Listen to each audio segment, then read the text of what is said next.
Right, Tio. Well, hello, everybody. I'm thrilled you're here. We're on our third week of the 3 higher trainings for dummies. And like I was saying to Brian just then, we're about to take flight into the most tricky but the most exhilarating of the classes.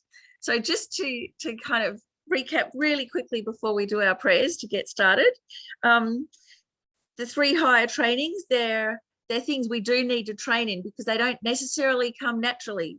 There are some things that come naturally in this world, but you know, most of them we have to learn and put effort into, even just how to dress ourselves and how to walk and talk. So the 3 higher trainings, though, are the 3 essentials that we need for our everyday life, just for ordinary success, just to be able to have a happy, good life, be content in our life, and to not create more harm in the world. But why they're called higher trainings is because if we do train in them and we have a really long-term vast motivation, these 3 skills can take us all the way to enlightenment.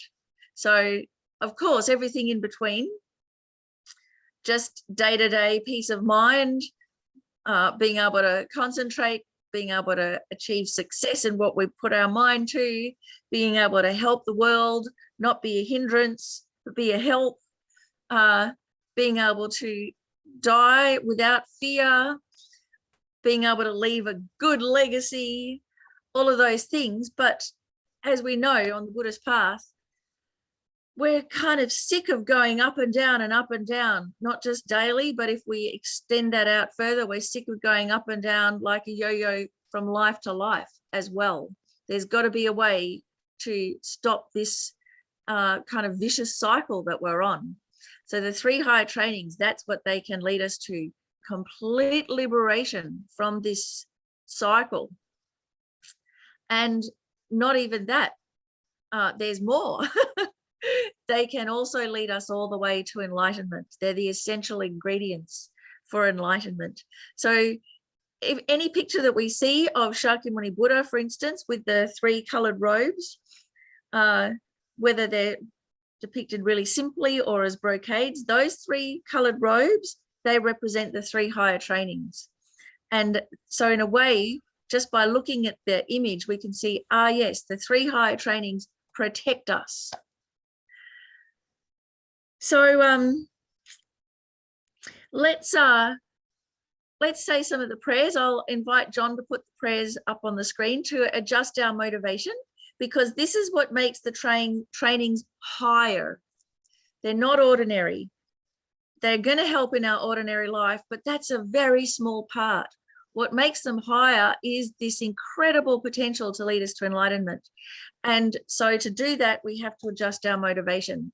Then they'll lead us there. So we're adjusting our sights, our scope.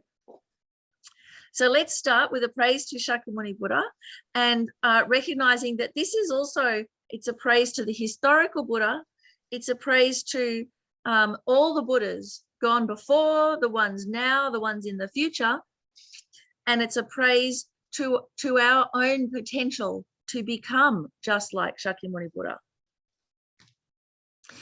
To the founder, the endowed, transcendent destroyer, the one gone beyond, the foe destroyer, the completely perfected, fully awakened being, perfect in knowledge and in good conduct, Sugata, knower of the world, supreme guide of human beings to be tamed, teacher of gods and human beings, to you, the completely and fully awakened one, the endowed, transcendent destroyer, the glorious conqueror, the subduer from the Shakya clan, I prostrate, make offerings, and go for refuge.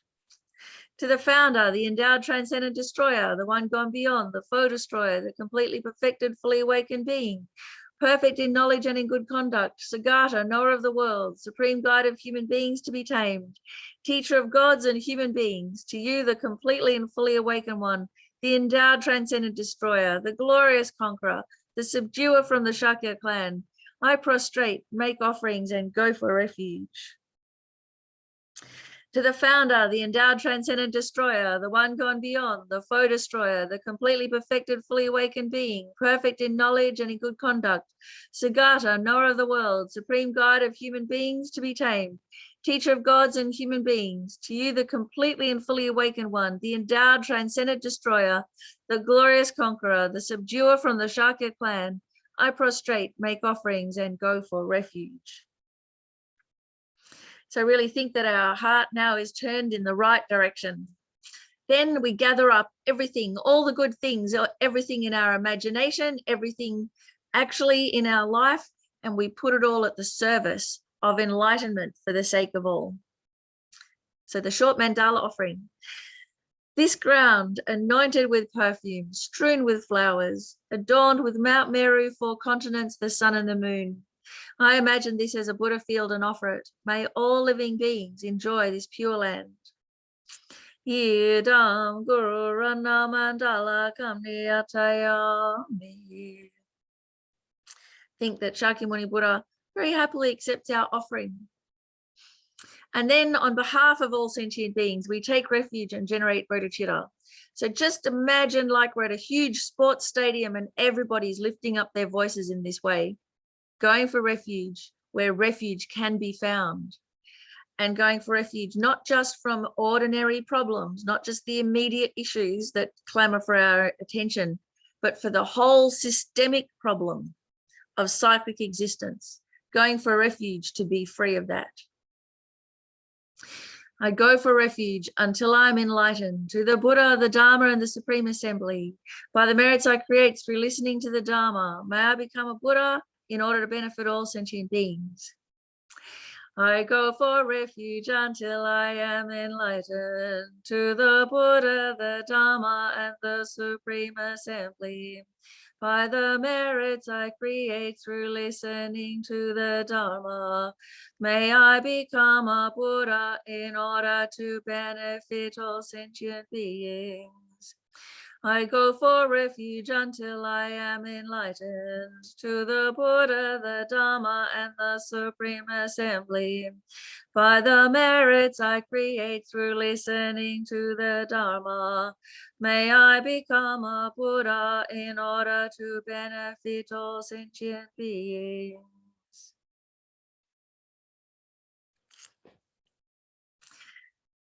Right, so now we're off in the right direction. We've adjusted our motivation. As a recap for the 3 higher trainings, what we've been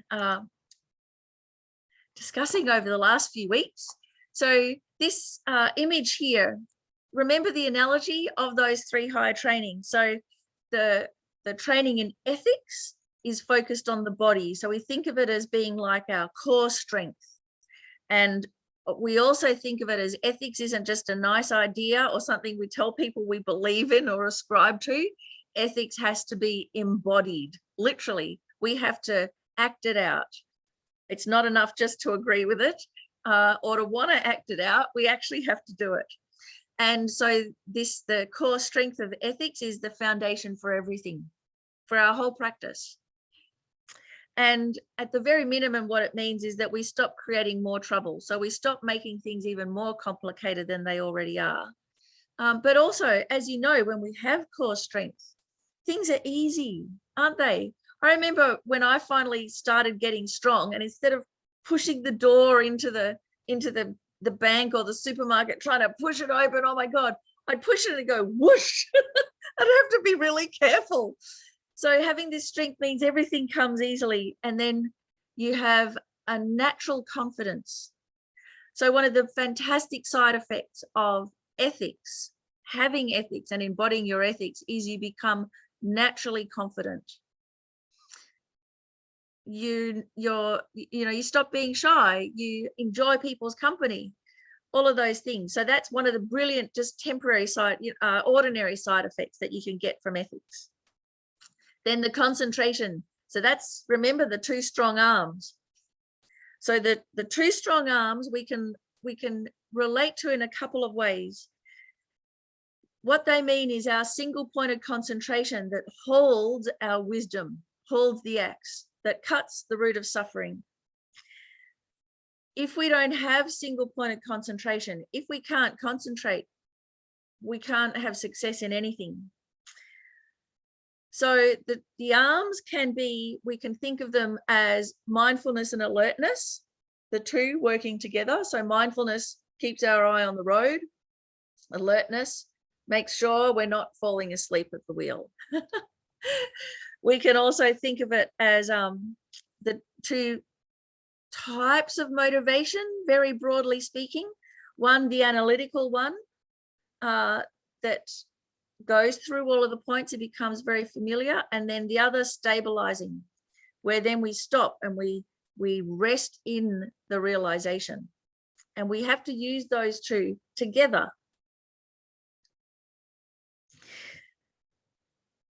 We can also think of it as two different types of concentration: focus, or what you could think of as all-encompassing awareness. Anyways, with concentration, we need both, and we need them to be strong and supported by our core strength. If we don't have core strength, you can see what's going to happen with the axe. We'll end up on Funniest Home Videos. And then the axe, so that's wisdom, and that's very sharp. And we need to be careful with our wisdom so that we don't do harm with it, but we actually use it for our liberation, that we can cut the delusions off at the root. So cutting the delusions off at the root, instead of trying to take each leaf off the tree, instead of trying to solve each of our problems one by one, that's really tricky. And we're going to be here forever, 3 countless great eons, in fact. But in one fell swoop, wisdom can cut our problems off at the root. Gone. How amazing. So with this analogy, you know, it's such a huge topic, wisdom realizing emptiness, and how to develop this wisdom. And it is actually the topic that makes it uniquely Buddhist, because no other tradition or system has this understanding. So even though it can be seen as the biggest, most difficult topic, it is the main topic in Buddhism. It's the main one. It's the main task if we want to end suffering for ourselves or others. So I'm going to attempt to just give you a beginner's introduction of a way in that can become applied emptiness, applied wisdom realizing emptiness. So not so much the intellectual smarts, because we can do all that with study, but to really give you a feeling and an experience of it, and where we can start right now today. But before we go on, now that we've had this little overview review of the 3 higher trainings, was there any questions that came up from last week about the training and concentration? So anything at all that you wanted to ask about or share? You can raise your physical hand. You can raise your hand in the Zoom controls. You can put something into the chat, whatever you like. Now's your chance. Any feedback from last week? No. Does that mean you've all been totally enjoying your concentration, your meditations? The windy road along the stages of meditation?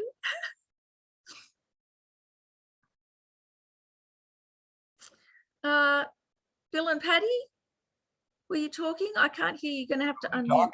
Well, we were talking to each other a little bit. But no, okay. I could say, I mean, I don't really know what to ask. That's where I'm at. But yeah, no, it's helpful. I think this is all helpful. I mean, I sometimes need just plain old simplified directions. Oh, cool. That's my forte. I know, that's why we're here. Yeah, great. Good. And you know, Bill, it's funny that you say about asking a question, because it took me almost a decade to be able to get a question, to ask a question. Because actually it's a big deal, because you can get, you know, clarifications, oh yeah, what's the definition of this or that or whatever, but to actually, you know, get familiar with the material and then apply it in your life and then, you know, splash around in it a bit to actually come up with a question. It was like a hallelujah moment for me. The day that I went, yes, I got a question. Woohoo! I mean, I could make I guess a comment, which is sort of a question. It's just, is, you know, every morning I try to meditate, and I trying to take your suggestions, like which were anyway, just to try not to let myself go to the rumination, and, you know, don't get a cup of tea first, and you know, don't be patting the cat and stuff like that. So that's all it helps. And I've been, you know, I've been just trying to do it, you know, like a half hour, and whether I get anywhere or feel like I'm getting anywhere, but I'm still having trouble with really Well, focus. I think actually, Bill, you might be able to have, I think, you know, so if you're saying not patting the cat and things like that, what you can do is you can work them into the pre-meditation ritual. So it's very smart the way that our preliminary practices are utilized, because doing some offerings or prostrations or lighting incense, actually doing all of that before sitting down to meditate, it's a ritual. And it's a ritual that involves all of our senses. We're singing, we're moving, we're smelling, we've got sights, all sorts of things. And if you do the same thing every day like that before sitting down to meditate, you know, neurologically, it builds this environment in your brain that they all get associated together. So that then what happens is, when you smell incense, you're immediately ready to meditate without having to put any effort in. It's like a life hack. So instead of going, oh, no, don't do this, don't do that, whatever distractions you have, use them. So pat the cat, say some mantras to the cat and go, okay, you're one of my incentives to go and meditate. Get your cup of tea, have that as part of the offering. So you can't actually have a sip of it until you've sat down and offered the tea. So there's a trick.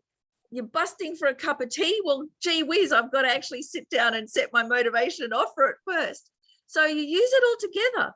Forget about trying to squish them down. Use those things, but it's like the mandala offering in the service of something that we actually really want. Yeah. So, you know, we can make things easier for ourselves, and just those couple of things, I've had to utilize them. I use my coffee, my morning coffee, on the path to enlightenment every morning. So I'm really glad you said that. And Susan saying, oh, Deco, to think of a question, she doesn't feel so bad now. So yeah, that's right. I mean, I had lots of clarifications, but an actual question was like a result of actually having done a whole lot of behind the scenes work.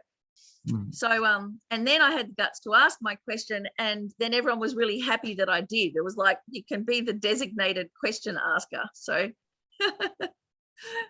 oh yes, so with your cup of tea, no, you can take your cup of tea to the session. You have the Buddha there, you take refuge, you do all of those prayers. In the mandala offering, you can offer the tea, or you can offer the tea with another prayer, whatever you like. So you think that you're sharing tea with the Buddha. You offer the tea to the Buddha takes the essence of your offering, and then you enjoy the tea while you have the whole rest of the session. It's really nice. Okay, so Thank you. let's dive in then. Thank you. Oh, yes, someone else? Oh, it's Patty. I thought that it was possible that the caffeine in the tea might affect your ability to concentrate on your meditation. Is that a concern? So it's best not to have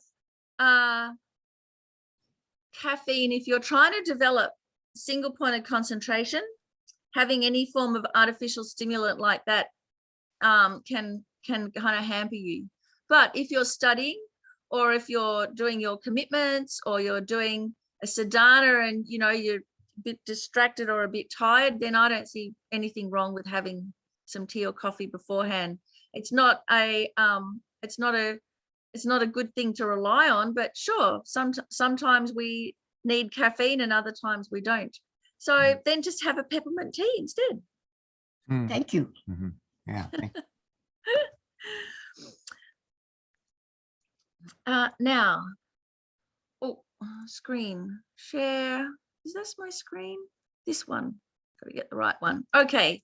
So the higher training in wisdom, I wanted to start with a quote from His Holiness the Dalai Lama, which is, "We are at the center of all of our troubles. It's therefore best to work at understanding our true nature first." Isn't that wonderful? I mean, His Holiness is always so clear. We are at the center of all of our troubles. They're ours. We're at the center of our own world. So, of course, that's where we have to start, with ourselves. It's best to work at understanding ourselves, our nature, and our place in the world. So the reason why I really like this quote is because it can be tempting to just get into philosophical musings about the nature of reality and be quite unmoored from your own experience. And it's very easy to understand things when they apply to other people or other things, but applying it to ourselves takes effort. And our task here is to end our suffering, end our problems, not just to be interested about stuff, which I'm always interested about stuff, but the objects of fascination are infinite. There's no end to that. What we need to do is actually use this knowledge and this information. So as Yangtze Rinpoche said in that reading as part of the notes, that to free our minds completely from the control of delusions and their seeds, we need wisdom. And not just any wisdom, but we need the realization of the nature of reality. So it's not just an abstract reality, but it's our reality. And if we can develop this wisdom, then the result is a complete cessation of all suffering, all problems, all their seeds or residues. Nothing will trigger us ever again. In fact, the only thing that events, people, places, experiences will trigger is our wisdom, is our joyous wisdom. So wisdom isn't just a theory. It's got to be applied wisdom. And it's got to be related to our lived experience. And if we start off that way, we'll go well. Then when we do the study and the intellectual things, it won't be dry. It'll be really, really amazing, juicy, delicious, as Venerable Robina says. But otherwise, our intellectual smarts can become a bit of a refuge from pain. And that is a red herring, because when situations arise and we are distressed, what we want is for our wisdom to naturally arise. So if you just take a moment to think, what do we need wisdom for? Well, one of the main things is when we have problems, when we're upset. So when you're upset, when something bad happens or someone does something bad to you, or you have a horrible experience, what's your first thing that arises in your mind? What's your first reaction? You know, when we're reactive, what comes up? So some of you might have had the experience that, say you've been in a car crash or something, and what comes up, the first thought that comes up is a Dharma thought. Oh, well, at least I haven't wasted my life. Or, you know, may no one ever go through this. Or may I use this? And you might be surprised, wow, that was the first thought that came up. Or something might happen, and what comes up is just fear and craving or revenge and shame. Oh my gosh, I can't believe I had that thought. It could bring out the worst in you. So that's like our litmus test. We've got to be able to tell when things happen, what's our response? And we want it to be automatically our wisdom is triggered. Our wisdom blazes in the face of it. So we have to start with our own experience. It's not just an abstract theory. Now, in the Buddhist path, love and compassion and all of those things, they're not unique to Buddhism. They're universal and we can develop them. But it's wisdom that supports them. Wisdom is the support. And this is quite different from what I've kind of gathered about other traditions, where actually love and compassion are the support for everything. But it's not like that in Buddhism. The real support is our getting more and more in tune with reality, because just compassion, loving kindness, patience, tolerance, that's good. It will help the world, but it won't liberate us. It won't stop problems at the root. It'll just stop them flaming on. And we'll just have to keep doing it forever. So we really need the wisdom to cut the problems at the root. And it's a particular form of wisdom. So it's the wisdom of selflessness, meaning no inherent self, no independent self, or self-sufficient, substantially existent self, no unitary self. So that's when His Holiness says we've got to start by understanding our true nature first. That's what he means, to understand that there is no inherent self. And what happens, of course, is that we mix it up. There is a relative self and we think it's the ultimate one. And because of that, all of our problems stem from that, this basic mistake that we make. So hopefully as we go through today, we'll be able to see how it eventuates. But even just as a sidetrack, you know, when we're thinking about, well, we need wisdom, and there's different types of wisdom. We can develop it bit by bit, and it's really quite nice to do it. So as beginners, the best wisdoms to develop, or the best kind of strategy, I suppose, that we can develop. One, wisdom of listening. So that means just like you are here, you just show up to class. And sometimes when I'm tired or distracted or whatever, you just have to get yourself to class. And that's why I actually love classes on Zoom, because when I go to classes, I go to classes in my pajamas. I'm comfortable. I have my coffee, my cat, my crochet, and my pajamas, and I'm happy. And then my mind is relaxed. I'm not in pain. And I'm thinking I'm going to enjoy this teaching. So it gets me there. And then, of course, once you're there, everything's great, isn't it? But that initial procrastination, oh, so hard to get over. So number one, just the wisdom of listening. Just show up, folks. You can't help it then. You're listening. Even if you're not listening well, at least you're listening. At least you're hearing something. And so be encouraging of yourselves. Use all of those things. So I use cat, crochet, computer, and coffee in the service of the Dharma. Not in service of, I don't use crochet in the service of anything else, just the Dharma. And then when you're listening, ask yourself where this intellectual curiosity is coming from. Where does the interest come from? And start asking some questions when you're listening. And so this leads into that second type of wisdom, which is the wisdom of reflection. So in a way, you can be playing devil's advocate, or you can think, oh, I wonder if anybody else has gone through this, or you know, what did Buddha do? What did Socrates do? What do our indigenous inhabitants do? What does art say? What does politics say? Just start splashing about in it, but asking questions. And the aim is that you ask, you instead of just going through the same old things that you think about, you end up asking a question that you haven't asked before. So you've got to keep asking questions. Ask silly questions. Pretend you're a kid. Ask questions that kids would ask. So it keeps you moving. Once you've asked the question that hasn't come to mind before, great, that's okay. Then next one, the wisdom of meditation. So meditation, that means familiarizing yourself. And this time it's familiarizing yourself with wisdom, not familiarizing yourself with problems, with betrayals, with politics. Oh my God. I mean, that's infinite, isn't it?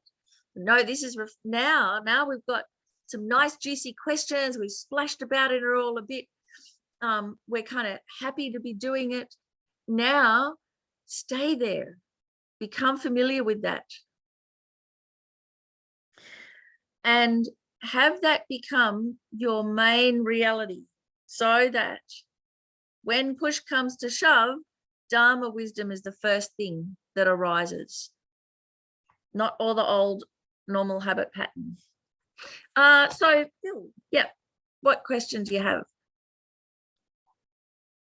Oh, you have to unmute, do you? I do, yeah. Oh, yeah.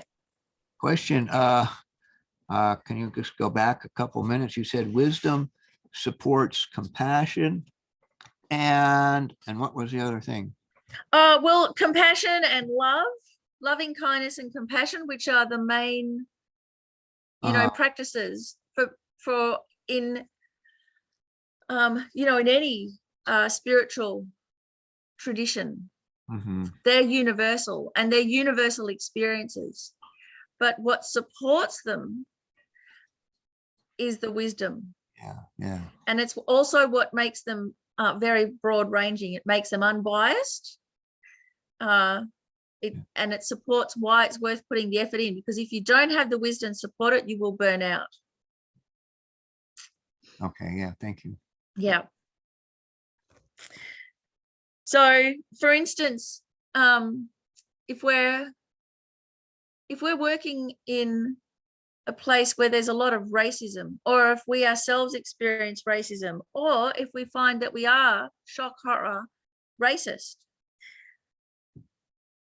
we have to break that down, and we break that down with wisdom. So our wisdom will then support our practice of trying to be impartial and trying to be have equal concern for others. So what it means is we protect ourselves from a double standard. We protect ourselves from favoritism or bias. Because the wisdom, we have to work it out first. That comes first, and then it supports our practice. So, like if you're working as a doctor or a nurse, and there's, whether there's a black person or a white person, when you do surgery, it's all the same under the skin. So you know that, and that knowledge, that wisdom supports your practice in the face of whatever happens. So we have to be careful as beginners that we don't just think that understanding is it. It's got to be applied. Just understanding isn't enough. We need to have the right understanding, and then we need to apply it so it becomes instinctual. And that's what those 2 arms of concentration are, to do it again and again and again until we've built this new reality. Okay, so now back to our share screen. So where do we start with wisdom? Here is the quote: all phenomena arise by the collection of many conditions together. Because of the collection of many conditions, there is no inherence. So all phenomena, everything that we experience, think, feel, our environment, ourselves, everything arise by a collection of many conditions. And there are various layers of this. And when we become very familiar with that, then we come to a realization or a conclusion, because of that, there's no inherence. there's no real, there's no true. You know, that thought when you go, yeah, but what is it really? There is no really. So what happens, what I've found anyway as a beginner that happens, is that we confuse the dual nature of reality. We confuse relative and ultimate. And because of this confusion, this is the root of all of our suffering. So I'm going to go into this in a moment, why we confuse these things. But why I put the light bulb here, the light bulb moment, is what we have to remember is that things, especially problems, do not exist in the way they first appear. So yes, they do exist, but not in the way they appear. That's what we have to remember. That's what we've got to become familiar with. We've got to make it so ingrained, like doing your times tables or practicing your spelling. Things do not exist in the way they first appear. So this is what we have to train in. And if you just get the bumper sticker, whatever happens in your mind, the first thought is, aha, but it doesn't exist in the way it first appears. So this is a little bit like, don't judge a book by its cover. Take things with a pinch of salt. All of these cliches, sayings, old wives' tales, whatever they are grounded in a realization. So this is getting at how to apply this this wisdom that cuts at the root of suffering. So normally what happens, because all of our senses are continuously, our attention is pulled outwards by our senses. So we see things, we hear things, it feels like there's us and the world, and they're separate. And that's called an appearance. So we're not talking about just visuals, although most of us are dominated by our visual consciousness. But it's with everything. Our senses are drawn outwards. So that's just a natural result of having a body. In a way, that's part of the all-pervasive compounded suffering of the aggregates. It's built in. But what happens, because our senses are continuously drawn outwards, and because we're laboring under ignorance, our ignorance grasps at this appearance as being real. So what causes our suffering isn't the appearance, it's the grasping. So this is very interesting because, you know, bodhisattvas see the world just like us. They see exactly the same as us, but they don't grasp at it as being true. So they don't suffer like we do. So I used to think, oh, they must see things completely differently. But no, actually the appearance is the same. Whatever comes in through the senses comes in through the senses. But how we relate to it, there's the rub. So grasping means that when we grasp at appearances to be true, we think that's how they really are. And we're immovable about it. So if we feel bad or if we think something is a problem, we get stuck in that and we believe it. So it feels like a problem, therefore it must be a problem. And in that we squish in everything, you know, independent, permanent, inherent, all of those things. So what we need to do then is first use our intellect to unpick it bit by bit and undo it until we have an experience of loosening the whole thing up and loosening that grasping. So I'll give you a couple of examples. Let's see. All phenomena arise by the collection of conditions together. Because of the collection of conditions, there's no inherence. So one way we can think of it, of course, the three levels of how things, you know, arise in a way, causes and conditions. So we don't exist in a vacuum. We rely on causes and conditions all the time. just to be a human being in society. You know, it takes a village to raise a child. That's what this means. That we think, oh, it's all me, but no, we have whatever entitlement that we're born to, whether we have wealth, whether we have intellect, whether we have smarts, whether we're nourished, all of those things, that determines who we are. But we just think it's me. I just remember when I was young, you know, I thought youth was me. And then as my youth started falling away, I started realizing, oh, that's not me at all. That was just about being young, having a young body and being smart, you know. Wasn't me at all. Dang. Then, you know, when we think about who we are, it depends. We put on many different hats, don't we? Mother or a teacher, someone with a job, worthwhile in society, someone without a job, not worthwhile in society, all of these things, all of these ways or parts of us that we see as us, depending, and we're very inconsistent about it. When someone praises us, we grasp after that. We hope it's true. Oh my gosh, we hope it's true. When someone criticizes us, we grasp at that too. We can't get it out of our head. That's grasping. Pushing away and pulling towards, they're both interacting in a very strong way like that. And that's called grasping. And the grasping is done by ignorance, and we think it's true. So what happens, all of these things that are quite amorphous, that are very dependent, we think are real. So we're confusing the relative truth for an ultimate truth. It's a tragedy. So an ordinary mind, us ordinary, well, me ordinary, you know, I see things and I think, oh yeah, they're real.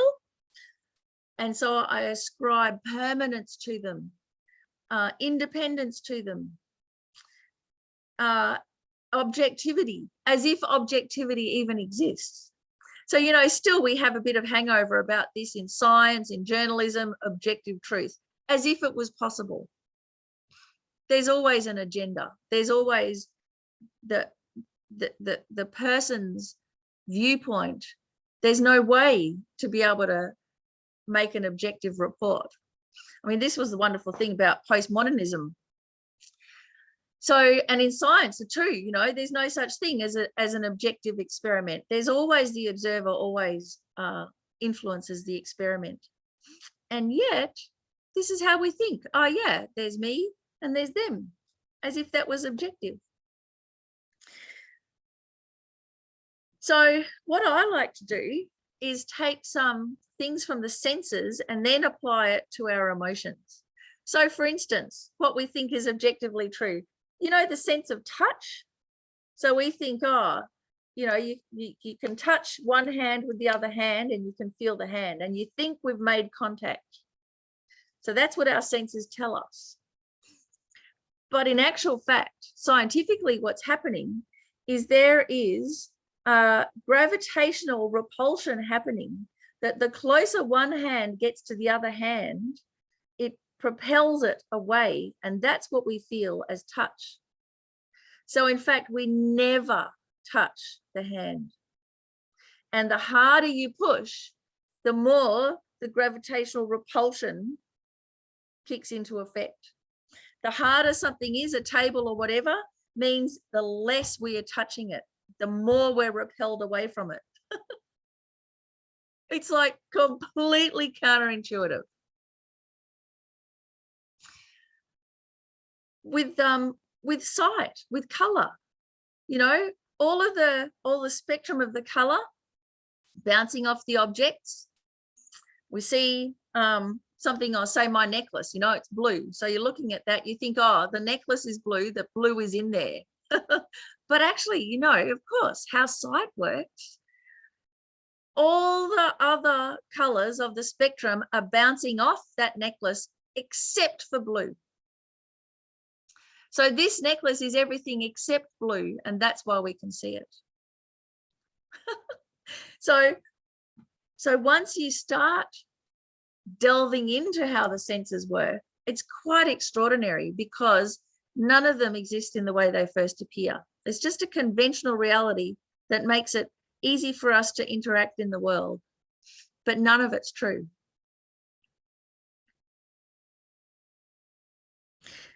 And I mean, what's really interesting is that we think, oh, we believe what we see, or, you know, the way that we contact the world through our senses is actually contacting the world. None of it is. There's no direct contact there at all. In fact, the only way to contact the world directly is with our mind, because there's no intermediary technology of the senses. It's just directly with our mind. So that's also why we need concentration, to harness our mind, because we're not doing it with our senses, we're doing it with our mind.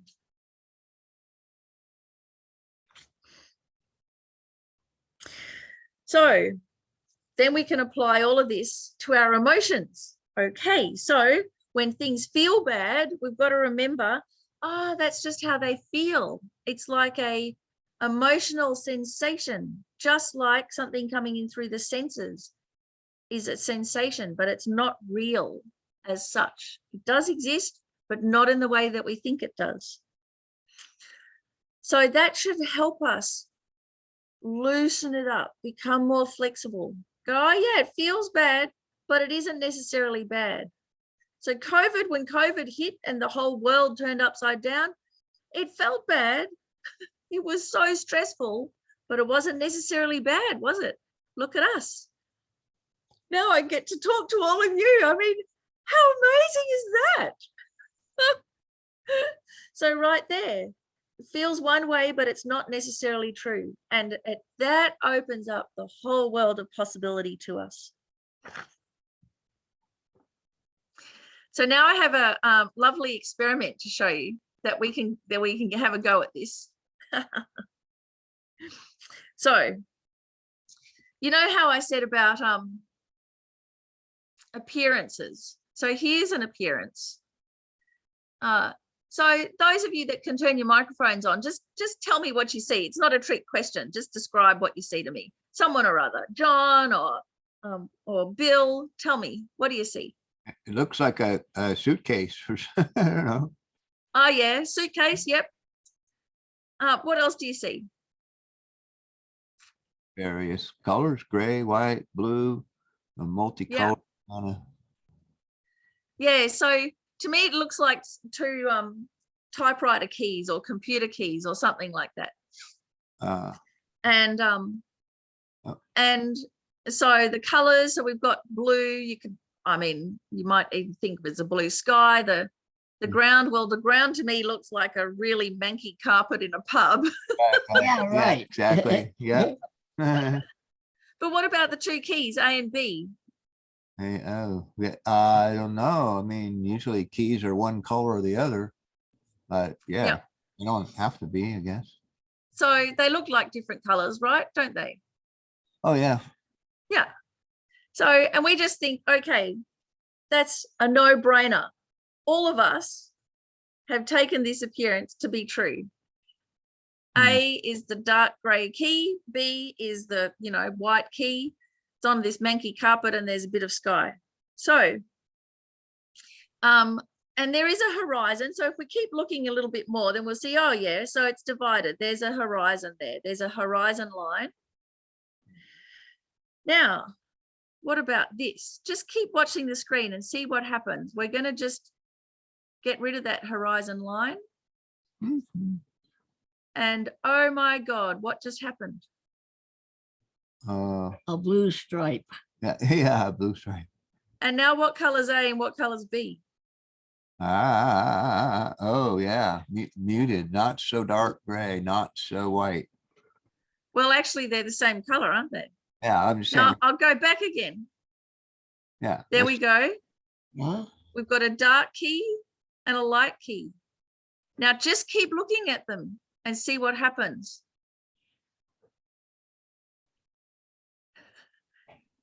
Now, doesn't it look like now they're both turning into the same color? Kind of, yeah. And then I take the blue stripe away and yeah. Oh my gosh, they're different colors again. How is this possible? Uh-huh. Appearances. Appearances, that's right. And so what makes an appearance isn't just the appearance, but it's the environment. It's the context. So what makes this appearance is these artificial shadows right on the horizon line there.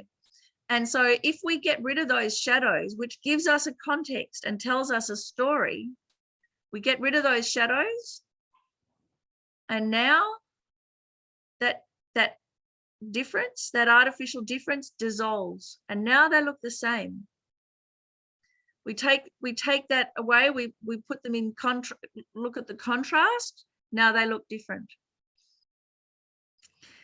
So this is the thing that normally, you know, when we're in meditation on equipoise, on emptiness, we're on this one. We're looking at the empty nature of all things. And they all have this empty nature. The empty nature is the same in all things. In us, me, in you, in the environment, it's the same. But then when bodhisattvas arise from the meditation on emptiness and go out into the world, appearances arise again. Just like they do to us, because now we're focusing on differences, on the context. The context makes things different. But the difference between us and a bodhisattva is a bodhisattva knows, despite the differences, a bodhisattva knows we're all in one taste in emptiness. We all have this same empty nature, regardless of the play of appearances. But us, we just go, no, it's black or it's white. That's it, don't we? And then we grasp onto it. And of course, what happens when we do grasp onto it is that we become biased. We have favoritism. We like one and not the other. We hold very tightly to our worldview. And when our worldview gets turned upside down, when circumstances change, we have a nervous breakdown about it. We just can't handle it. So where does that pain come from? The pain comes from grasping at the appearance. It is like this, without seeing that there are so many other things at play here. And you just change one of those things, like the horizon line, that dividing line between me and you, we change that. And now suddenly we can see everything we have in common. So I really love this example because it's right there in front of our eyes and it turns my head inside out every time I look at it. And we can take a lot from this. So, you know, one thing that we can take is that we can't ignore relative appearances. Relative appearances are there. And that means in practice, we can't disregard vulnerable people. We can't belittle someone's suffering. We have to actually acknowledge some people are suffering really terrible things at the moment, and others are suffering much more subtle things that we don't see as suffering. There are definite differences and we have to acknowledge them. And if we don't, we're being mean and callous, and that's where racism and sexism and everything comes into it. There are very significant relative differences, but on an ultimate level, there are none.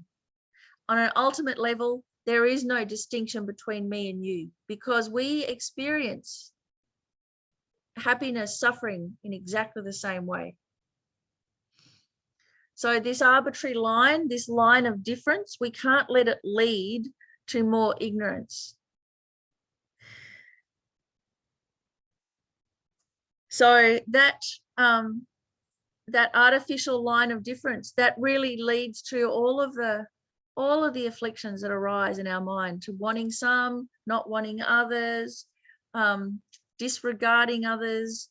All the conflicts in the world between human beings, between countries, comes from this artificial difference, thinking that the difference is real. Whereas actually, in our colloquial way of thinking about it, the difference is circumstantial. It's not real.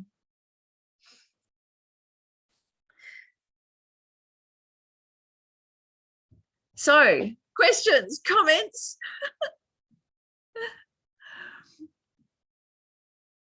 Oh yeah, Barbara, tell me. Hi, Miffi. Thank you so much. I just want to go back to something you said and just clarify it and maybe ask for an example so I can grasp it better. The difference between what I see when I look at something and what a bodhisattva sees when they look at something, we're seeing the same thing, but it's our interpretation of it that is different. Yes, that's correct. Yep. So can you just, I mean, I sometimes simple examples are really helpful for me to kind of grasp it. Okay, so a bodhisattva would see us having a Zoom meeting, but they wouldn't see it the way that we see it in terms of the emotional experience would be quite different. Because, for instance, if we come to a Zoom meeting, we think, oh, there's me and there's you. And then we go, and therefore you must be different from me. And then we go, oh, so now I'm shy.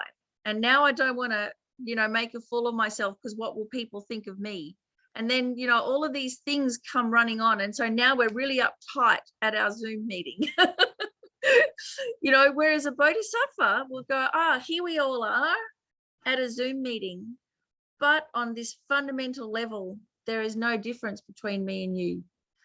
You want to be happy, I want to be happy. You don't want to suffer, I don't want to suffer. And your suffering is my suffering. And I would do anything to help you not to suffer. So now suddenly that you're here isn't something to intimidate me, but it's my whole purpose for living. So emotionally, the response is completely different, even though here we all are at a meeting. And actually, so that's what I'm talking about here is like the Mahayana Sutra view of things. The Mahayana Tantra view of things takes it even a step further and goes, okay, these ordinary appearances and differences aren't ordinary. But they are, like when we see the two colors of those keys or the two colors of the suitcase, they are the play or the manifestation of wisdom. And so they all arise blissfully.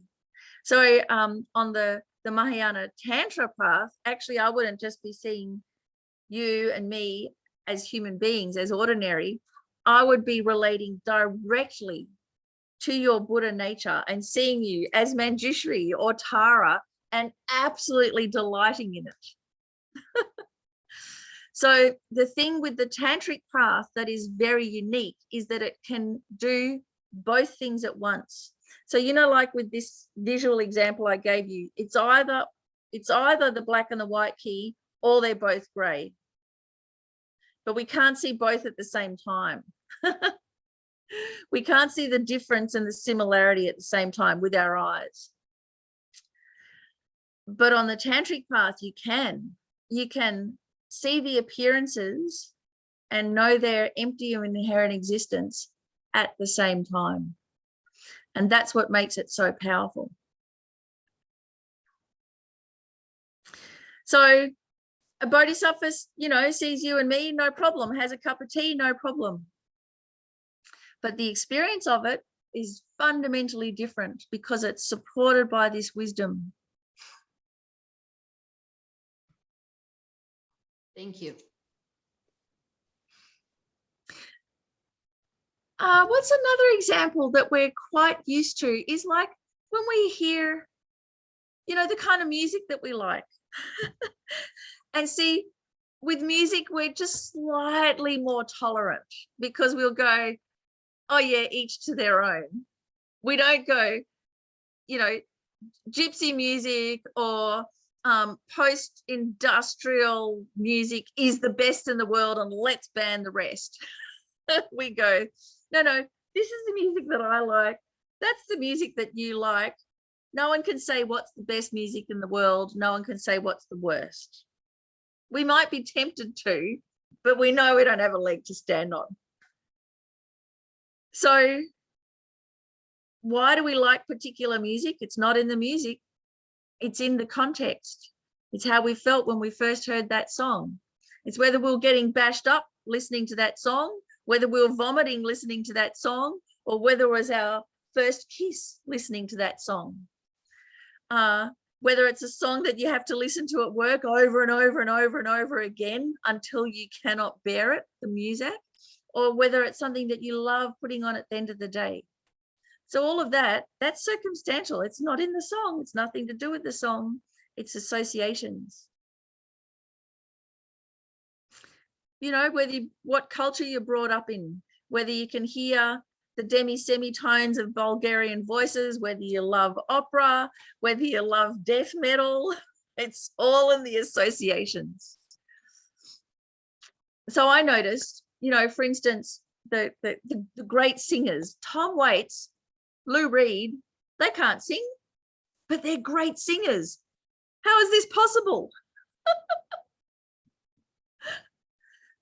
They changed the lives of thousands of people, millions of people. They changed the world, and they changed our idea of what good singing is. There is no such thing as real good singing. It's circumstantial. It all depends. So a bodhisattva just knows that automatically, and that's why they're so joyous, because it's all good singing.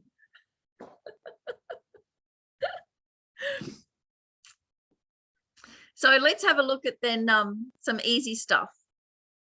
We've had our little experience here of relativity. So don't believe the appearances. The appearances are not true. Don't believe your eyes. They do not tell you the truth. Don't believe your emotions. They do not tell you the truth. They're valid. They're there, but they're not real.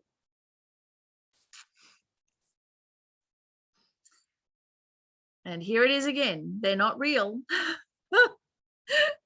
Once we take out those artificial distinctions. So another way that we can think about this is what's called cognitive fusion. And this is what Glenn Spencer says all the time. Hey kids, don't do cognitive fusion. Forget about drugs, don't do cognitive fusion. What's cognitive fusion? It's when we fuse the behavior with the person. So we think that all these circumstances and all of these dependent arisings are real. Our Western way of saying this is fusing the person with their behavior. So if they're behaving badly, we go bad person. So here I put a little picture of a kid because it's kind of easier to go, oh no, they can't be a bad kid. They're just acting badly. But think of it, how we think of politicians. We go, no, they're bad from their own side. But they're not, they're just acting badly. So is it a bad child or is it a suffering child? How it appears, we may be completely averse. We may have, we may recoil in pain, but somewhere in our mind, we're talking ourselves down and we're saying, oh, no, they're not evil incarnate. They're just a suffering child. Or, you know, they're not just a rude person. They're overwhelmed by their frustration, you know, or they're a child with bad behavior. Actually, so in early childhood development, they say, are they a child with bad behavior or are they a suffering child exhibiting bad behavior? And actually, we can take it a step further as a Buddhist and go, they're not just a bad child, they're not just a suffering child, but they are a potential Buddha screaming to become free. So there's a being there that's going, I can't take it anymore. And that is that nascent Buddha nature going, you're suffering because you've got it wrong and I'm bursting to be free. And it's going to hurt until we get in line with reality. So next time you see a child chucking a tantrum at the supermarket, just remember that's a potential Buddha screaming to be free. And it will give us it'll mean that our patience comes easily, our tolerance comes easily. There's a couple of other kissing cousins. This one, cognitive deficit and cognitive hyperactivity. So cognitive deficit. So that's, again, we have cognitive fusion, but we think, oh, a difficult situation or a painful situation, it's all bad. We're so overwhelmed with our fear or our aversion that we can't see any benefit. And classic example of this is just fear of going to the dentist, isn't it? How many people put off going to the dentist until they've almost got blood poisoning, till they lose their teeth? So and why it happens is because we alight on the fear, because that's what comes in through our senses or is triggered from our memories. And then we think it's real, and then we think that's all there is. And that's the cognitive deficit. So it means we have no room in our mind to go, but the dentist is going to help me. I will be free of pain after this. We just can't access that. And the other one, so I haven't suffered from the cognitive deficit so much of the dentist. I quite like going to the dentist, actually. But cognitive hyperactivity, now this has been my big one, okay? In a pleasant situation, we overestimate the enjoyment and we forget about the consequences. So my question to you is, like, is there anyone here who's ever had a hangover? Hands up. Is there anyone here who's ever had more than one hangover? Hands up. How is this possible?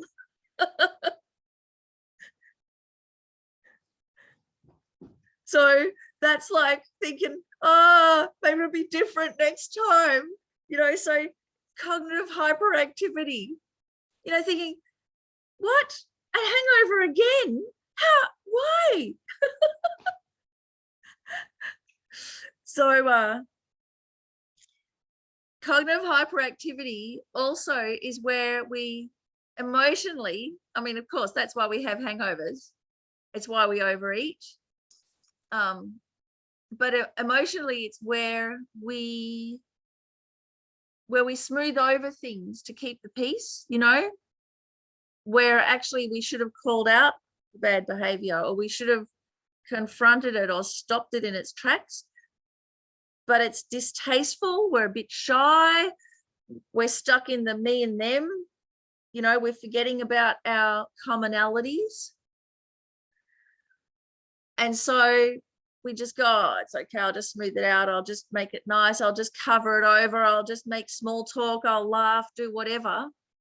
And so at the expense of a long-term benefit. So on an emotional level, this happens, many times, just as much as the other one. So what we have to do is develop what we call metacognition, that isn't sucked into these immediate kind of reactive ways. And metacognition is that one of, like, taking out the differences, taking out that horizon line and being able to see the commonalities, the universal reality. So this wisdom realizing emptiness, or on the easier side, recognizing interdependence, how nothing exists in a vacuum, everything's relative. Recognizing that is our way out of suffering. And we can apply it right now, today, and it'll stop the hurt of our problems. Straight away, it stops the hurt of our problems, because we see, guaranteed, whatever we're experiencing now, that's not the whole story. And guaranteed, we've solidified something that's not very solid. And yay, thank goodness for that, because that's our way out.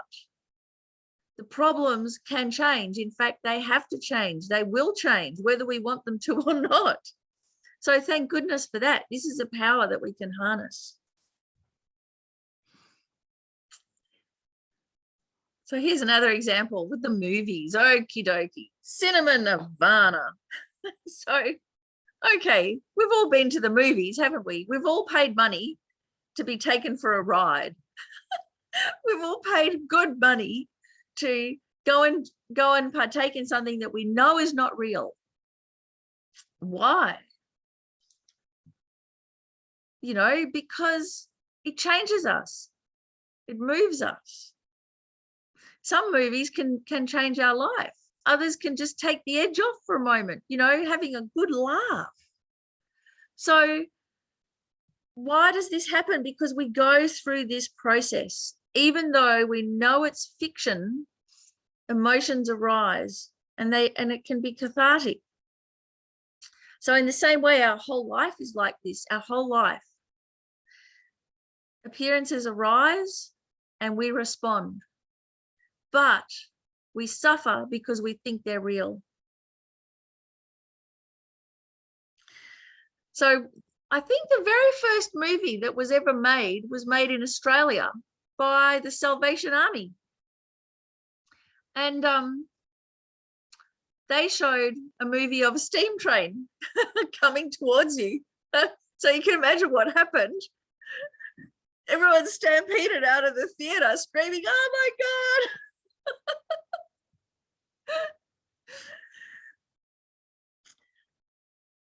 And if you've ever been to a horror movie, you know, we look through it.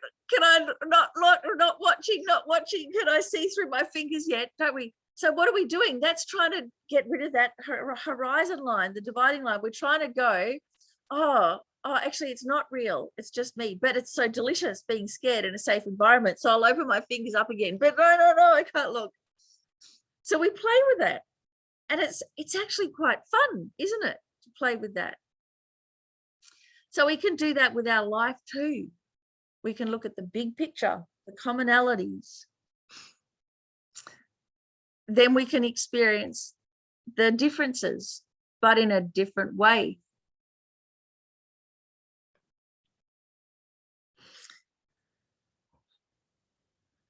Okay, so Susan, wisdom of emptiness can rid us of suffering, but we still have problems. It's that we see it differently. For a moment, we'll still have problems, but no, Susan, in the end, we won't have problems. In fact, quite soon we won't have problems because, and business knows this, but unfortunately business is motivated by the profit motive, which is a very strong motivator for many people. Business knows every problem is an opportunity. And to an entrepreneur, it isn't a problem. The problem is actually an opportunity, and they see it as a real opportunity. So it's kind of a spectrum. We have this thought, oh, this is the good thing, this is the problem, and that's the way it is. And then we start loosening it up a bit and you start changing different elements. What element can I change here? Can I change there? And then what we thought was a real problem is no longer a problem at all. Like having to take all of our classes online, that's not a problem at all. That is a good thing. It's changed from a problem to a good thing. And so we've got to find examples where we see it working. And we have that experience of having our mind turned inside out, like that visual one, the visual illusion, and then extrapolate it out that this can happen with everything. And what keeps us grounded, of course, is that we don't then go, oh, it was a real problem and now it's a real opportunity. No, that'll change too. It always changes.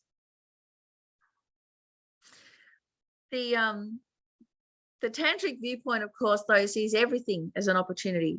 Good things, bad things, pleasant things, unpleasant things, whatever emotion we experience, the whole lot has this potential to benefit.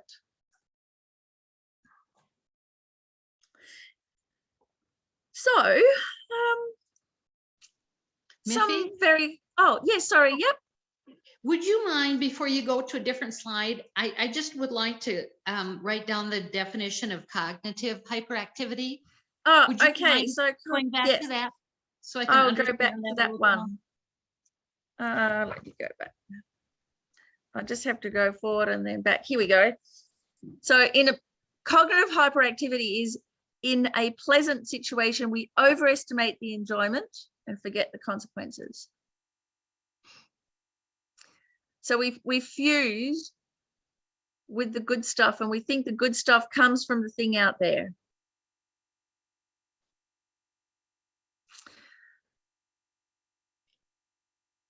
Cognitive deficit: in a difficult situation, we're blind to any benefit, cannot see any possibility of change. So we fuse with the bad stuff, and then it becomes so solid, immovable. It's just, you know, and then of course we lose all hope. With the cognitive hyperactivity, we've got hope, but it's misplaced. The worst one though is the cognitive fusion, fusing the person with their behavior. And folks, this is why we love being with the llamas, because they don't do that. They don't fuse us with our bad behavior. They don't fuse us with our lack of study, our, you know, inability to remember definitions, our foggy-headedness. They don't fuse us with that at all. If anything, they're fusing us with our Buddha nature. And that's actually grounded in reality, because that's possible. And that's why we feel so good with them, because they're fusing us with our potential. So we can do that too.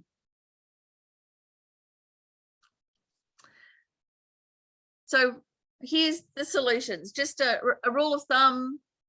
Just remember, discrepancy. There's a discrepancy between appearance and reality. How things appear and how they exist, it's not the same way. There's always a discrepancy there. So we've just got to remind ourselves about that all the time. However you do it, whether you go, not the whole story, or take it with a pinch of salt.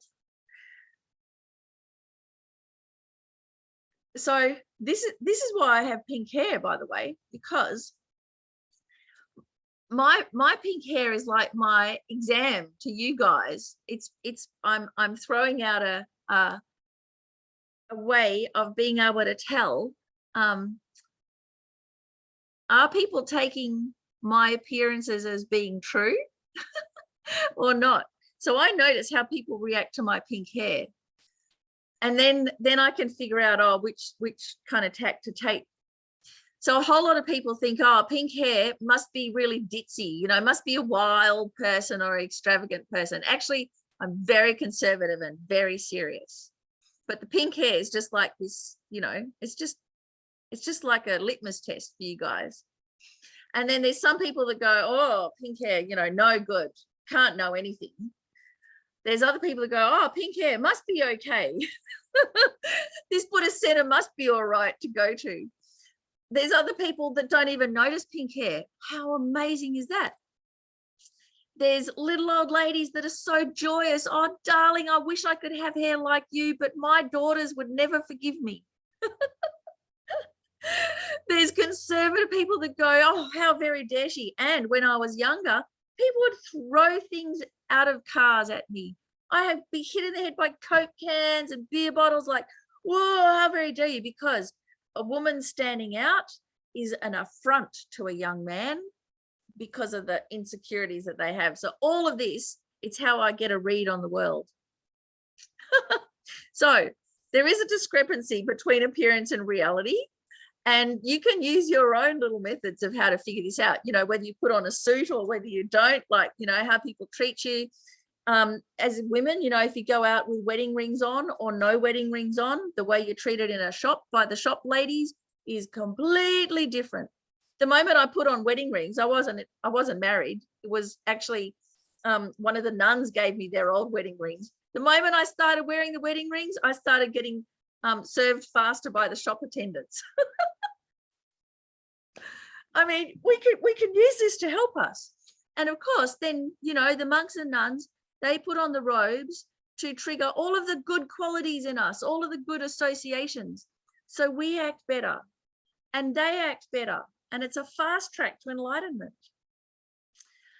So we can use this discrepancy between appearance and reality to help us. It doesn't have to always be a hindrance, but there is a discrepancy there and we've got to see it.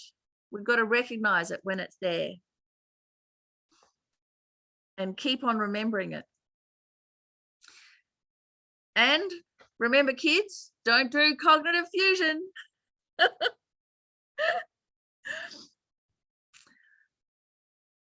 And again, we've just got to keep reminding ourselves, the person is not the behavior. The person is a potential Buddha exhibiting bad behavior in pain. An angry face, in our face, we have to see below that to pain. Anger comes from pain.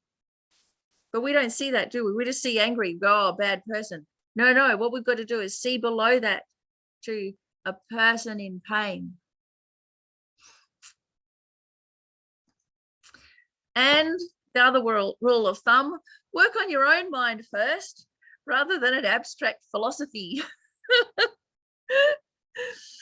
So this means that whatever we learn, we have to apply it to our lived experience. Remember, because otherwise we're in danger of becoming callous. Otherwise that acts can harm.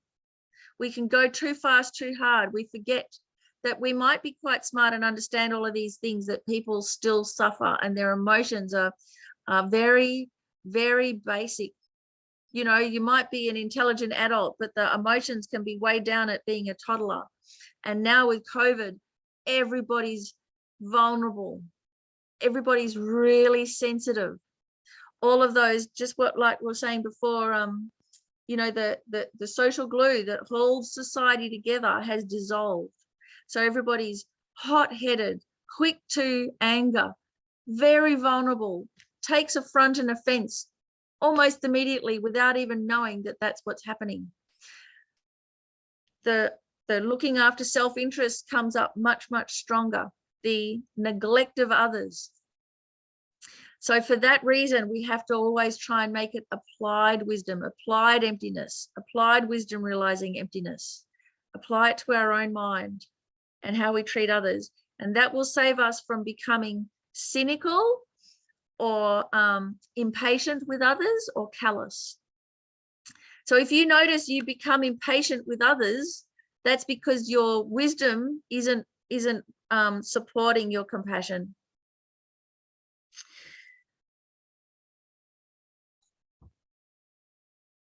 And what we've got to really develop is this wisdom of selflessness, meaning no real self, no inherent self. That's our ticket out of here, folks. That is our liberation. So we can just be flexible by asking, well, what does who I am depend on? Through the kindness of others, I am who I am. And it's through my context, through if I have a house or don't have a house, if I have money or don't have money, if I'm in lockdown or not in lockdown, if I could wear a mask or don't wear a mask. That all determines what kind of self I am. There's no real one in there. And so with our meditation, we can at least put in place all of the conditions to bring forth the good qualities. A couple of other tricky ones. So we live in what's called a post-truth world. As William Burroughs said, nothing is true, everything is permitted. It's quite a profound statement, but needs a little bit of unpicking. Nothing is true, everything is permitted. That's the result of a post-truth world. And a post-truth world is where anything that we don't like, we just call fake news, where we're just in denial about things. And that's completely different from unpicking the misconceptions.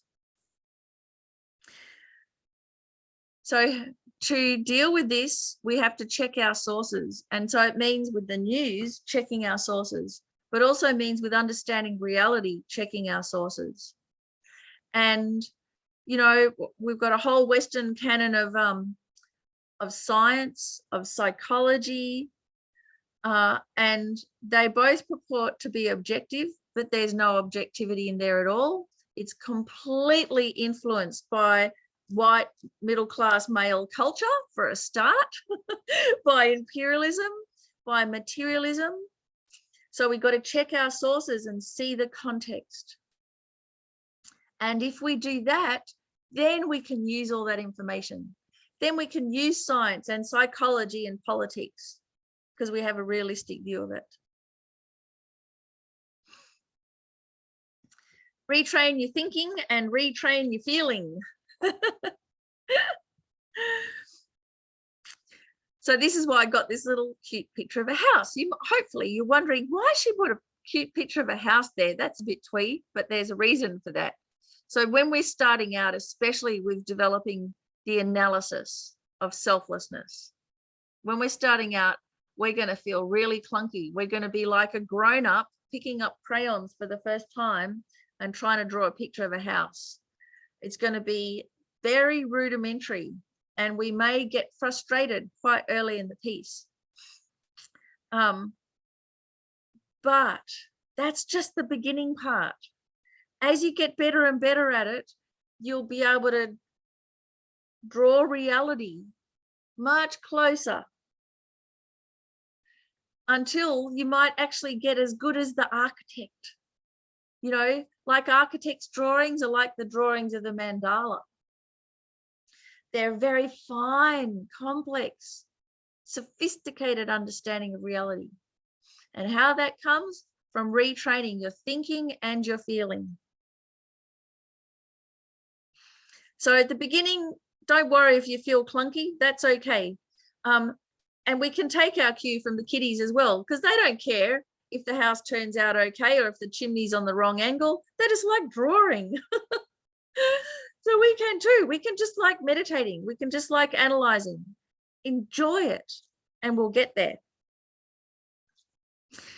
And so what we're using to draw isn't crayons, but we're using words.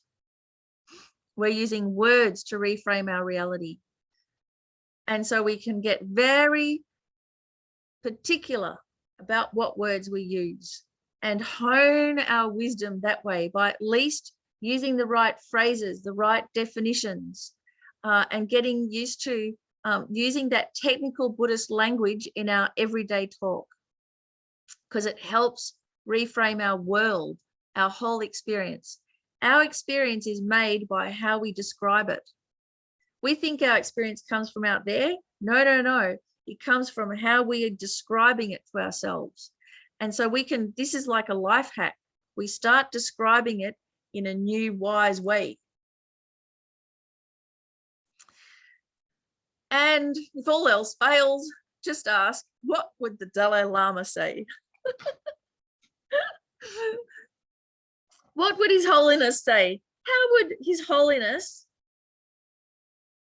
describe my problem? How would His Holiness describe the kid having the tantrum in the supermarket? So the other day I was reading about how His Holiness was talking about George Bush, saying, oh, George Bush, I like the man, he's my friend. I don't agree with his policies. And the photograph was him there holding George Bush's hand. So this is what we can do, is how we reframe our reality. Yes, I deeply care about the person. I like them, but I don't agree with their policies. It's getting much, much closer to reality, and that's the way to save the world. So what would His Holiness say? I hope this has been helpful to you. I've got a couple of things of homework for you before we kind of summarize and dedicate. So one of the homeworks I think was on your the handout sheets that you got, which was when you go shopping, what we do is we're drawn to all of the goods on the shelves. So what I'd like you to do is look at the shelves and look at the labels. And every time you see a label, go merely labeled, merely labeled jelly, merely labeled peanut butter, merely labeled milk. So train in words, so that, because, you know, advertising, it gets us, doesn't it? And then we think it's real milk out there. Go, no, not real milk, merely labeled milk. So then if you get associated with this, every time you see a label, it will cause your wisdom to blaze. So that's one thing, merely labeled. The other one is when you're going shopping at the shops, when you're looking at the goods, look at the shelf it's on. Look at the lighting. Look at where it is on the shelf. Look at the size of the things. So start looking at the context, because it's all in the framing. And I'll tell you what, it's so hard to do, because I'll look at the shelf and then I'm just like, oh, look at that product. Nice shiny thing. And then I go, no, Miffi, look at the shelf. Look at the shelf. Oh, okay. Oh, but look at the nice shiny thing. But it's a really good thing to do. And if you hate shopping, now this is a way that you can bring shopping on the path to enlightenment.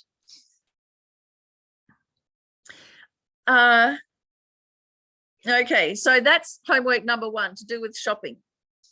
Homework number 2 is go to a magic show, because that's what's so beautiful about a magic show. It shows actually how reality is. It looks one way, but we know it can't be.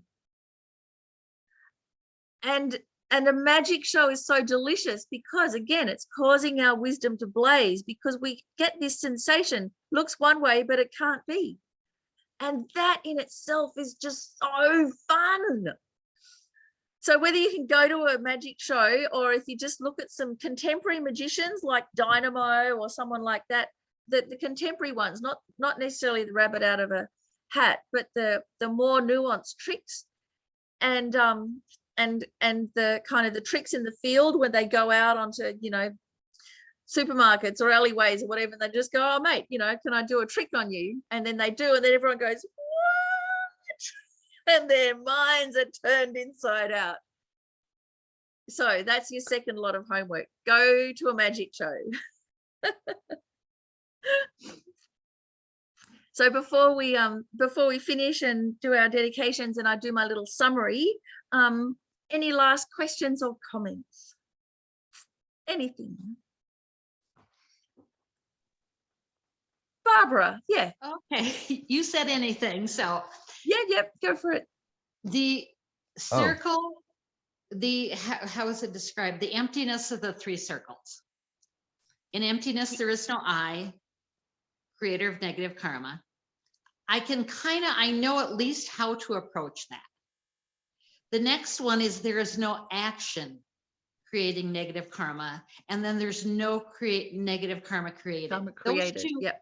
I don't even know how to approach them to even understand what they could possibly mean. Yeah, so that's, yes, I know what you mean. So that's that wonderful saying in the end of the Vajrasattva practice, and it's also the 3 spheres of emptiness is how we meditate on emptiness. Om Sobhava Shuddha Sava Dhamma Sobhava Shuddha Hum. So that's the emptiness mantra. So everything is one taste in emptiness. So what that is, that's the conclusion. So everything, you, the meditator, the practice and the act of meditating are one taste in emptiness. So that's the emptiness aspect. But the easy way to come at it, how you come to that, which is the conclusion, is by doing the analysis of dependent arising. Existing independence on causes and conditions, on the parts, on all the different elements, and on mere imputation, on how we frame it, how we describe it. All of that means, therefore, there is no negative karma, there is no creator of negative karma. So one leads to the other.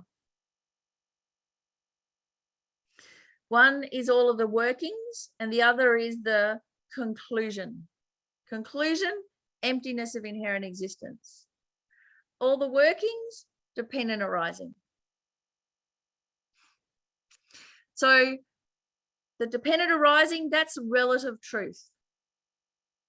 The emptiness, there is no negative karma, there is no creator of negative karma, all of that, that's ultimate truth. So in the analogy of that image, you know, the white key and the black key, that's the relative truth. Then you take the distinction away, but they're all one taste and emptiness. That's the ultimate truth. So this is where we need to have the study and get some nice, you know, get some tables and some lists so that you can get the structure in your mind, the formula. But what we've got to do is apply the formula. So you can't go, oh, there is no negative karma and think that's a relative truth. It's not. It's an ultimate truth. If you took it as a relative truth, then you go, like William Burroughs said, oh, well, then everything's permitted. I mean, and that's kind of why I like his saying, because he takes the worldly view. He's gone all ultimate on us, and then he's drawn the wrong conclusion. Therefore, anything goes. On a relative level, it's very, very important that we make a distinction between positive karma and negative karma, because it's on a relative level that we suffer. Our Buddha nature doesn't suffer, but our ordinary mere eye here, we suffer. So that's an excellent question, Barbara. And I mean, that saying that comes from the end of the Vajrasattva purification practice, that's why it's there, so that we meditate on the wisdom realizing emptiness. We're meditating on the emptiness aspect after doing all of the preparation of the meditation. Yeah. Because what I tend to think, and again, I take it way too far, is like, well, if there is no if there's in emptiness, there's no action creating negative karma, there's no negative karma created. But I just regretted all this negative karma. So yeah, that's right. So that was all on the relative truth side of things. That was all the workings, the preparation to loosen up your mind and go through this process of framing the world in a different way to take you to the punchline, which is the main part of that practice, is that meditation where you rest in the emptiness, the conclusion. So a really beautiful example of this is like if you have a dirty glass or a dirty jar. It's dirty, but the emptiness inside the jar, the space inside the jar is the same as the space outside the jar. There's the jar, that's us, dirty jar. Our nature, the space in that jar, it's empty. The space outside the jar, also empty. There's no difference in that space. There's no difference in our nature and the nature of the Buddha. There's no difference.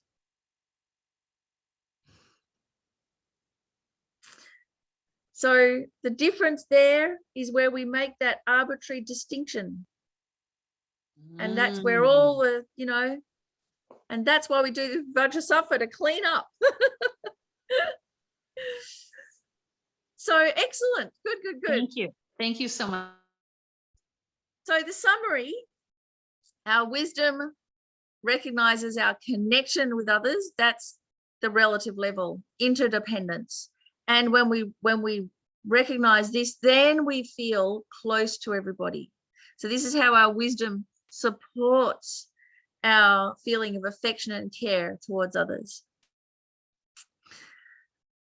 Wisdom is the support underlying all of our good qualities of compassion and kindness, because it makes sure that they're not biased, that we have no favoritism, that it's for everybody.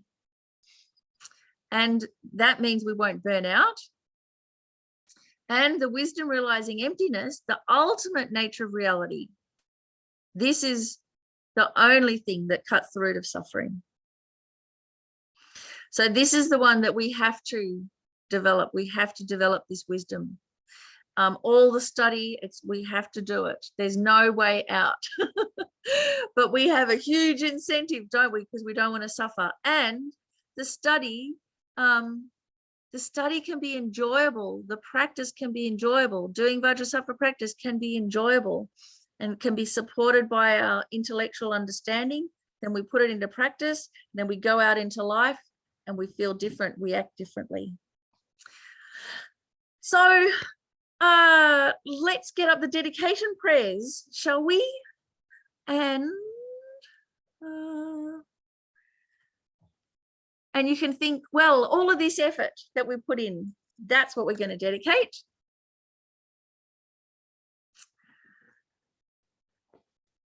So regardless whether we understood anything or not, that doesn't matter. The fact that you got here and then that you stayed here and that we had our altruistic motivation at the beginning, and that we put effort in, that's what we're dedicating.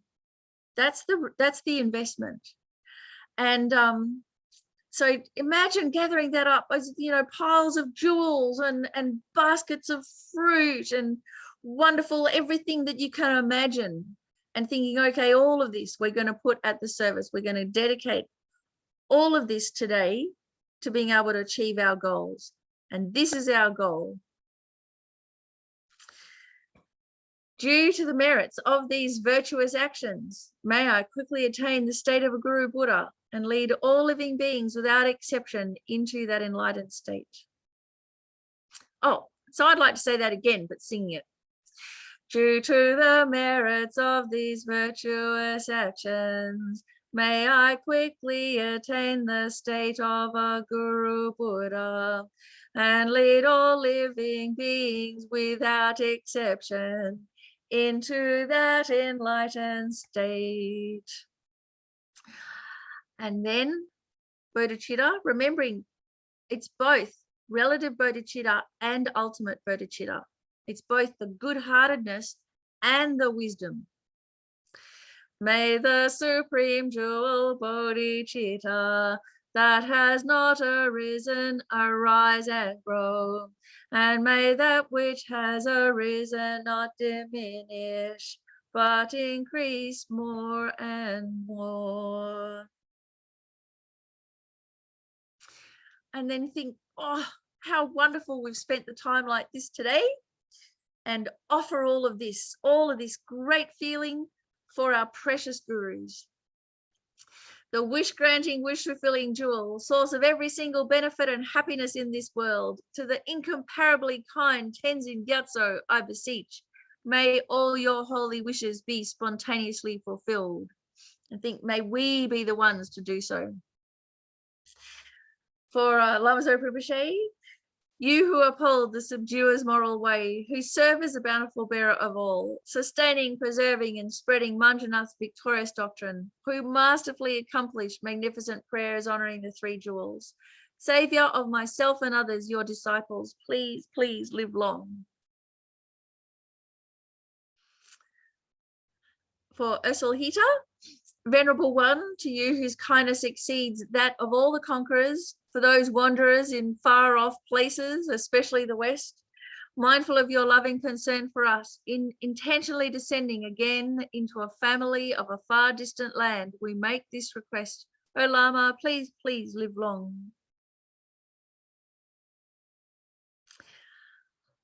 So it's been a very short time together, everybody, but I've greatly enjoyed it, and I chewed your ear off, and I hope we all develop the wisdom ear.